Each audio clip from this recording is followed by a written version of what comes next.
My name is Farsh, you're watching Journal of the Explorer, and this is 24 Hours in Southampton.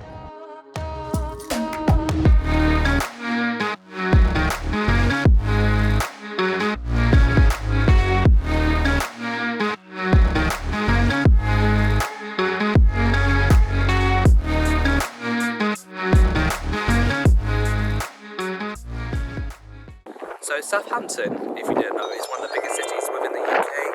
It's famous for its university, its port city, the Titanic set sail from here, and it's also got a football club which is in the Premier League at the moment. It's not doing too badly, but yeah, so hopefully in this video I can show you what Southampton has to offer and why you should visit here one day. So it's pretty expensive, as you can imagine, to park within the city centre, so if you do come to Southampton via car, I recommend you park in the Marlin/Asda car park. It's like £4 for 4 to 5 hours, which is super cheap compared to everywhere else in the city centre. As you may know, the Titanic famously set sail from Southampton port on its fateful journey across the Atlantic Ocean. There's a whole museum dedicated towards the Titanic story just by the city centre in Southampton, and that place is called Sea City Museum. In front of me we have the Bargate, which is actually, if you can believe it, dates all the way back from the Norman times. So it's well over 1,000 years old, and it's in pretty good shape considering how old it is. This used to form part of Southampton Town Wall and essentially a gateway into the city. So right now I'm on top of the old city walls, which you can see over here and all the way back down there. And in fact, the sea used to come all the way up to the walls, but now it's all the way in the distance over there.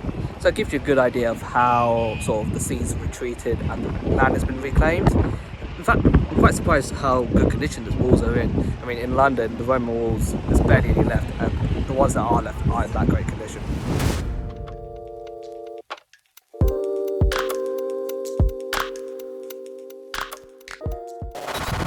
One thing you simply have to do whenever you come to Southampton is to visit West Quay, which is essentially Southampton's main shopping centre.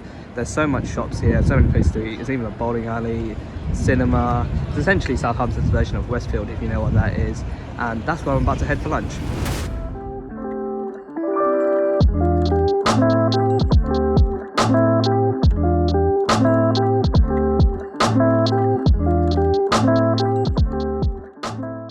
Just went to Dog Saloon for lunch. Oh my god, that burger was amazing. Definitely something I recommend you going to if you love a good burger. I mean, I love a good burger myself, and wow, it was so good. Maybe a bit too filling, but you know what, it was worth it. If you come all the way down to Southampton, you simply have to visit the sea. It'd be stupid to come all the way down and not see it. So, anyway, I'm currently in Mayflower Park, which is a very cheap car park right back to the seaside. It's about £2 for the whole day. Amazing place to park, and it's also really nice views where you can sit just by the sea. I was going to fly my drone out, but as you can probably tell, it's very windy.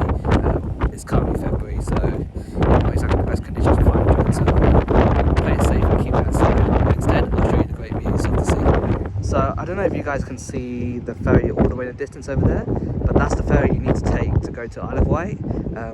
If you guys haven't been to Isle of Wight, it's a great little staycation place within the UK. It's got some nice beaches, and I guess I could probably make that a whole different video at a different point in time.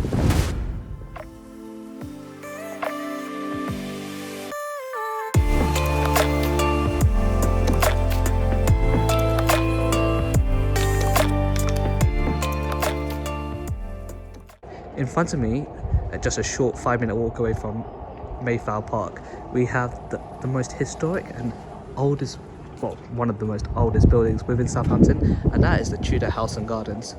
It's essentially a museum. You can go inside and sort of see the whole place and get a taste of how Tudor life must have been like about 500-600 years ago. There's also a small cafe. I think it's about £5 to enter, so well worth the visit if that's your vibe. So behind me we see more of the town walls that I was on about earlier. Sort of amazing to see how intact it is considering it's almost 1,000 years old. But yeah, it's always nice to see a bit of history. So I've just come down to the sort of luxurious part of Southampton, if there is a luxurious part I guess. Also known as Ocean's Village. You can sort of tell by all the yachts and like fancy boats that how nice it is. In fact, we have a really fancy harbour hotel just in the distance, by far the most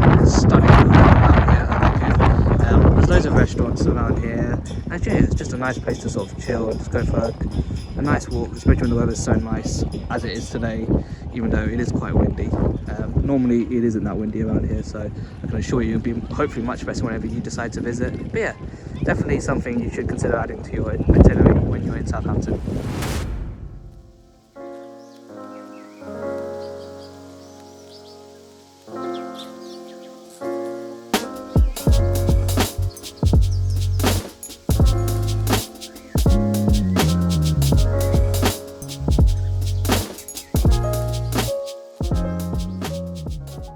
So yeah, that was that. I hope you guys enjoyed the video. I've given you guys a few ideas on what you can do when you're in Southampton. As you can probably tell by the video, it's a really nice place to visit, and I imagine it'd be a lot better in the summer to come down here for sort of like a weekend trip with your family. Also, if you're like into sort of outdoors lifestyle or your nature or whatever, New Forest National Park is actually really close by. It's just a short drive from Southampton, and definitely something you should definitely should consider incorporating as part of your itinerary.